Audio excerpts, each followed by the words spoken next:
हाय दोस्तों, welcome back to my channel. मैं नाम अनिल यादव और आप देख रहे हो लर्न टू इन्वेस्टमेंट। आज का हमारा टॉपिक है डिप्रिसिएशन एंड अमोर्टाइजेशन। डिप्रिसिएशन क्या होता है और अमोर्टाइजेशन क्या होता है, आज को हम अच्छे से समझेंगे। आगे बाद आपको कभी भी डाउट नहीं आएगा कि व्हाट डू मैं डिप्रिसिएशन एंड व्हाट डू मैं अमोर्टाइजेशन। ओके, तो चलो स्टार्ट करते हैं, पढ़ते हैं क्या होता है डिप्रिसिएशन एंड अमोर्टाइजेशन। ओके, अब मैं डेप्रिसिएशन का आपको मीनिंग बताऊँ। चलिए स्टार्ट करते हैं। Depreciation, okay, depreciation. अब ये वर्ड अकाउंटिंग टर्म में बहुत बार आता है। अगर आप अकाउंट्स के स्टूडेंट हो या अकाउंट के बैकग्राउंड से आए हो तो आपको डेप्रिसिएशन का मतलब थोड़ा बहुत तो पता होगा। अगर इसका डेफिनेशन बोलते तो उसको बोलते हैं वेयर एंड टेयर्स बोलते हैं। का जो डेफिनेशन अकाउंटिंग बुक में दिया है, wear and tears of obstacle of the asset, ये वर्ड दिया रहता है। ओके, अब इसका मैं सिंपल भाषा में समझाता हूँ। से फॉर एग्जांपल आपका बिजनेस है, करेक्ट, आपका बिजनेस है, आपने फर्नीचर लिया, बराबर, आपने फर्नीचर लिया, मशीनरी लिया, ठीक है, लैंड एंड बिल्डिंग लिया, बराबर। अब उसको आप यूज़ कर रहे हो, कंप्यूटर भी लिया आपने, आप उसको यूज़ कर रहे हो, ठीक है। जो जिस टाइम पर आपने उसका प्राइस लिया था, से फॉर एग्जांपल आपने 1 लाख रुपए का लिया था, ठीक है, आपने 1 साल तक यूज़ किया, तो क्या वो अगर जब 1 साल के बाद बेचने जाओगे तो क्या उसका प्राइस सेम 1 लाख रुपए रहेगा? नहीं, कुछ तो कम होगा, करेक्ट।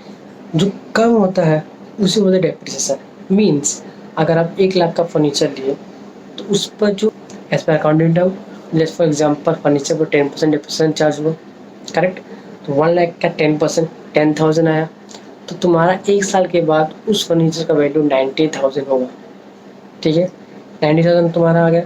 इससे जो 10% है ना रिड्यूस हुआ, उससे बोलते हैं डेप्रिसिएशन, करेक्ट। अब डेप्रिसिएशन चार्ज होता है सिर्फ के सिर्फ टेंजिबल एसेट पे, इनटेंजिबल एसेट पे नहीं, करेक्ट। अब टेंजिबल एसेट मतलब जिसको हम छू सकते हैं, फील कर सकते हैं, देख सकते हैं, उससे बोलते हैं tangible asset, correct. Intangible asset means what, जिसको हम छू नहीं सकते, देख नहीं सकते, फील भी नहीं कर सकते, उससे बोलते हैं इंटेंजिबल एसेट। टेंजिबल के एसेट का एग्जांपल पता है आपको, furniture, building, plant machinery, computer, ये सब, ठीक है। इंटेंजिबल एसेट का जो एग्जांपल है गुडविल, पैटर्न एक्सेट्रा, ये हमारा इंटेंजिबल एसेट हो गया, करेक्ट। अब समझो, जैसे टेंजिबल एसेट पे डेप्रिसिएशन लगता है, सेम इंटेंजिबल एसेट पे अमोर्टाइजेशन लगता है। उसके बारे में बात करते हैं। अब पहले डेप्रिसिएशन समझते हैं। अब डेप्रिसिएशन 2 मेथड के होते हैं। ऐसे हैं बहुत सारे मेथड, लेकिन जो प्रैक्टिकल में अप्लाई होते हैं 2 मेथड अप्लाई होते हैं। एक होता है स्ट्रेट लाइन मेथड, पहला। दूसरा रिटर्न डाउन वैल्यू मेथड, ठीक है, रिड्यूसिंग वैल्यू मेथड, ठीक है। अब स्ट्रेट लाइन वैल्यू मेथड का मतलब ये है, आपका जो डेप्रिसिएशन आप चार्ज करोगे ना, वो कॉस्ट प्राइस पे ही चार्ज करोगे। लेट्स फॉर एग्जांपल 1 लाख का फर्नीचर है, 10% डेप्रिसिएशन दिया, 10,000 आया, लेस क्या 90,000 आ गया, करेक्ट। 1 साल खत्म हो गया। नेक्स्ट ईयर आपका फिक्स एसेट फर्नीचर में कितना दिखेगा 90,000, फिर उस पर 10% चार्ज करोगे तो 10% 90,000 पर चार्ज नहीं करेगा, वो जो 10% है वो 1 लाख पर चार्ज होगा। अगेन उसे बोलते हैं SLM मेथड, ठीक है। ओरिजिनल कॉस्ट पर चार्ज होता है 10,000, तो 2 साल के बाद आपका होगा 80,000। ये हो गया हमारा SLM मेथड, करेक्ट। दूसरा जो आता है हमारा WDV method. WDV method first year अगर बोलूँ मैं तो first year SLM method WDV method दोनों सेम ही होते हैं, लेकिन second year onwards SLM method तो 10,000 बाद है, लेकिन डेप्रिसिएशन WDV मेथड चेंज होता है। एग्जाम्पल 90,000 आया था सेकेंड ईयर में, उसका 10% चार्ज करेंगे, 9,000 आया, 10% 9,000। अब उस पर WDV मतलब जो रिड्यूसिंग हुआ है, 1 लाख का 10% लेस किया, जो रिड्यूस होकर जो बैलेंस है उस पर हम डेप्रिसिएशन चार्ज करते हैं। इसमें रिड्यूसिंग डाउन वैल्यू मेथड, ठीक है। 9,000 आया, 90,000 माइनस 9,000, 81,000 आया, करेक्ट। इसे बोलते हैं रिड्यूसिंग डाउन वैल्यू मेथड। अब ये भी याद रखना, SLM मेथड में 0 हो जाएगा, बट WDV मेथड में 0 नहीं होता है। ये डेप्रिसिएशन कुछ चार्ज है। और डेप्रिसिएशन को एक फॉर्मूला है, बताता हूँ, जो SLM मेथड में वर्क करता है। से फॉर एग्जाम्पल फर्नीचर है, ठीक है, उसकी लाइफ 10 ईयर तक है, बराबर। आपने उसको 10 लाख रुपये मिल गया है, तो गवर्नमेंट उसको अलाउ करती है कि आप 1-1 लाख रुपया उसको हर टाइम PNL में दिखाते जाओ, करेक्ट। तुम्हारा रिड्यूसिंग मतलब डेप्रिसिएशन रिड्यूस हो रहा है। बराबर। उसका हाँ उसका फॉर्मूला ऐसा है, डेप्रिसिएशन माइनस स्क्रैप वैल्यू, कुछ स्क्रैप वैल्यू बचेगा, divide by number of year. Depreciation का फॉर्मूला SLM मेथड का, ठीक है। WD का मेथड का वही जो फॉर्मूला बताया मैंने, 1,00,000 माइनस 10,000 इज 90,000, 90,000 पर 10% करेंगे 9,000 divide minus 90,000 minus 9,000 is 81,000। This is called W3 method, ठीक है। टू मॉडल क्लियर होगा। अब मैं डेप्रिसिएशन कुछ रूल बताता हूँ। वो रूल क्या क्या है? Depreciation is a non cash expenditure. वो डेप्रिसिएशन आपका ना कैश नहीं दिखता, हम लोग कैश में नहीं आता। एग्जाम्पल, जब 1,00,000 रुपए में आपने 10,000 लेस किए तो 10,000 आप PNL के डेबिट साइड में दिखाओगे, ये एक्सपेंस है। जब आपने 10,000 दिखाया तो आपका प्रॉफिट थोड़ा कम हुआ, 10,000 से कम हुआ। जब आपका प्रॉफिट 10,000 से कम हुआ तो आपको टैक्स भी कम भरना पड़ा, ठीक है। 10,000 अमाउंट आया ना, which is non cash expenditure, इसलिए उसे बोलते हैं ये कैश में दिखता नहीं है। Solve depreciation equal to non cash expenditure, ये रूल्स इसके, ये टर्म्स है, करेक्ट। और भी बहुत सारे मेथड है जो हम कभी और डिस्कस करेंगे, बट ये मेनली ये दो मेथड है जो प्रैक्टिकल लाइफ में भी वर्क करता है। हाँ एक चीज़ और, डेप्रिसिएशन एज अकाउंटिंग टर्म थोड़ा बहुत रेट अलग है, डेप्रिसिएशन एज टैक्सेशन, टैक्सेशन वे में वो उसका रेट अलग है, ये दोनों का रेट अलग अलग है, ठीक है। जब हम depreciation as accounting policy, accounting standard के अकॉर्डिंग करते हैं तो उसका डेप्रिसिएशन हमारा कुछ और आएगा, और जब हम डेप्रिसिएशन हम एज अ इनकम टैक्स करेंगे उसका डेप्रिसिएशन हमारा कुछ और है। क्यों? क्योंकि इनकम टैक्स पर डेप्रिसिएशन रेट इसे बताया गया, प्रिस्क्राइब किया गया कि ये चीज़ पर इतना डेप्रिसिएशन लगेगा, ठीक है। ये इनकम टैक्स हो गया, ये अकाउंटिंग हो गया, दो पार्ट हो गया, ठीक है। अब हम आगे बढ़ते हैं, अब आता है हमारा अमोर्टाइजेशन, ठीक है। अब अमोर्टाइजेशन क्या होता है? सिमिलर डेप्रिसिएशन, समझो। अमोर्टाइजेशन जो लगता है वो इंटेंजिबल एसेट पर लगता है। इंटेंजिबल एसेट गुडविल, पैटेंट, ठीक है। समझो, गुडविल का मतलब क्या?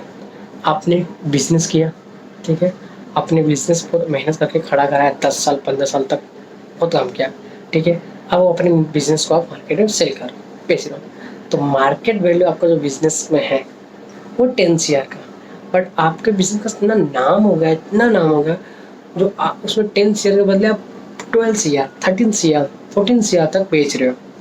इस मीन्स 2-3 CR जो एक्स्ट्रा आपको मिल रहा है वो गुडविल है, वो ब्रांड है, ब्रांड का नाम है, इसलिए उसको वो मिल रहा है। तो उस ब्रांड पे अमोर्टाइजेशन चार्ज होता है, उससे बोलते हैं गुडविल, उस पर अमोर्टाइजेशन चार्ज होता है, ये होगा गुडविल। पैटर्न, पैटर्न में सिंपल से एग्जांपल लेते हैं, मेडिसिन का एग्जांपल लेते हैं, ठीक है। किसी मैन्युफैक्चरर ने या किसी लेबोरेटरी ने रिसर्च करके एक मेडिसिन इंट्रोड्यूस किया, करेक्ट। उस मेडिसिन उसने पैटर्न करवा लिया, बराबर। मैं हूँ एक बिजनेस में बिजनेस करने वाला मैन हूँ, ठीक है। मैंने गया उस लेबोरेटरी का जो रिसर्च एंड डेवलपमेंट है उधर गया, सर ये आप पैटर्न मुझे दे दो कि आपके भी यहाँ पर मैं सेल करूँगा, तो वो पैटर्न में कुछ लैक्स रुपीज़ में खरीद लूँगा। तो देखो दिखता नहीं, फील नहीं हुआ, लेकिन वो मैंने कागज़ का टुकड़ा वो मैंने ले लिया, उससे मतलब पैटर्न वो मेरे पास आ गया, उस पर अमोर्टाइजेशन चार्ज होगा, डेप्रिसिएशन इस अमोर्टाइजेशन चार्ज होगा, करेक्ट। उसमें गवर्नमेंट अलाउ करती है, आपने जो 10 लाख रुपये इसमें डाला है आप हर साल थोड़ा थोड़ा करके आप निकाल सकते हो, करेक्ट। वन शॉट नहीं, एवरी ईयर आप थोड़ा थोड़ा करके निकाल सकते हो, ये होगा good pattern. Trademark, sorry two word copyright में ना करते हैं, ट्रेडमार्क भी सेम अमोर्टाइजेशन यूज़ किया जाता है, करेक्ट। ये हमारा हो गया है depreciation as well as amortisation, ये दो पार्ट हो गया। जो हमने आपको लास्ट वीडियो में बोला था कि आपको बैलेंस शीट समझाया था पूरा अच्छे से, और उसमें बताया था फिक्स एसेट में लेस डेप्रिसिएशन करते हैं, तो ये डेप्रिसिएशन का पार्ट हमने कंप्लीट कर दिया, बोला था इसका एक सेपरेट वीडियो बनेगा, कंप्लीट हो गया, ठीक है। अब बचा हमारा पीएनएल का पार्ट, वो जो समझाना बाकी है। नेक्स्ट वीडियो में हम आपको कवर करेंगे पीएनएल क्या है, पीएनएल में कौन सा मेथड अप्रूव होता है, कौन सा अकाउंटिंग कंसेप्ट यूज होता है, वो सब हम अच्छे से आपको पीएनएल में समझाएंगे। और उसके बाद हम कैश फ्लो पर भी समझाएंगे, cash flow statement. Cash flow statement क्या होता है, देखो अभी थोड़ा समझते हैं हम लोग, फिर उसका एक वीडियो सेपरेट बनेगा, डिटेल में समझेंगे हम लोग। Cash flow statement, balance sheet plus profit and loss equal to cash flow. क्यों मैं बोल रहा हूँ, रीजन समझो। बैलेंस शीट है तुम्हारा, डेप्रिसिएशन में भी आ गया, उसमें कैश, रियल कैश हाथ में कितना है, बिजनेस कैश कितना है किसी को नहीं पता चला, डेप्रिसिएशन आ गया और बहुत सारे खर्चे उसमें आ गए, प्रॉफिट लॉस जो अकाउंट है वो अक्रूवल टर्म पे चलते हैं। अक्रूवल टर्म क्या है वो आपको मैं नेक्स्ट वीडियो में अच्छे से समझाऊंगा। अक्रूवल टर्म पे चलता है, तो टेक्निकल वर्ड है वो, ठीक है। अक्रूवल पे गया बराबर, नहीं जो कैश फ्लो होए उसमें सीधा सीधा ये होता है कि कितना पैसा आया कितना पैसा गया, जो पैसा मैंने लगाया किसी बिजनेस में इन्वेस्ट किया उससे मुझे कितना यूजेस हो रहा है, उसको यूज़ कर रहा हूँ तो कहाँ यूज़ कर रहा हूँ, कैसे यूज़ कर रहा हूँ। कैश फ्लो स्टेटमेंट से हम एक्चुअल बिजनेस की पोजीशन समझेंगे कि उसका बिजनेस कहाँ पर खड़ा हुआ है, उसका पैसा है या नहीं है, वो सर्वाइव कर सकता है नेक्स्ट 6 मंथ में 8 मंथ में या नहीं, उसके बाद इतना कैश अवेलेबल है इन द मार्केट में कि बिजनेस में कि है कि नहीं, क्या उसको लोन दिया जा सकता है या नहीं दे सकता, क्या वो अपना अगर कुछ सिचुएशन होता है, कुछ अनकंडीशनल सिचुएशन हो जाए तो वो सर्वाइव कर पाएगा अपना बिजनेस कि नहीं कर पाएगा, वो सब हम एनालाइज करते हैं कैश फ्लो में एनालाइज करते हैं हम, ठीक है। ये हो गया। उसके बाद हम कुछ ना कुछ समझें, इसका भी सेपरेट प्रॉपर सेपरेट वीडियो बना के दिखाएंगे आपको। इसके बाद हम लोग बनेंगे रेशियो, कि जब हम फंडामेंटल कर रहे हैं, जब फंडामेंटल सीख रहे हैं तो कुछ ऐसे रेशियो हैं जिसको हम लोग को जानना बहुत ज़रूरी है। जैसे for example profit and loss ratio, ठीक है, price earning ratio, debt equity ratio, ठीक है। ये सब जानना बहुत ज़रूरी है, जो हम धीरे धीरे सब कुछ कवर करेंगे। Okay, thank you so much. अगर आपने यहाँ तक वीडियो देखा लाइक शेयर एंड सब्सक्राइब। अगर कुछ भी डाउट हो, कुछ भी क्वेरी है, कमेंट कीजिए, मैं उसका रिप्लाई करूँगा। थैंक यू सो मच, मिलते हैं नेक्स्ट वीडियो में, बाय बाय।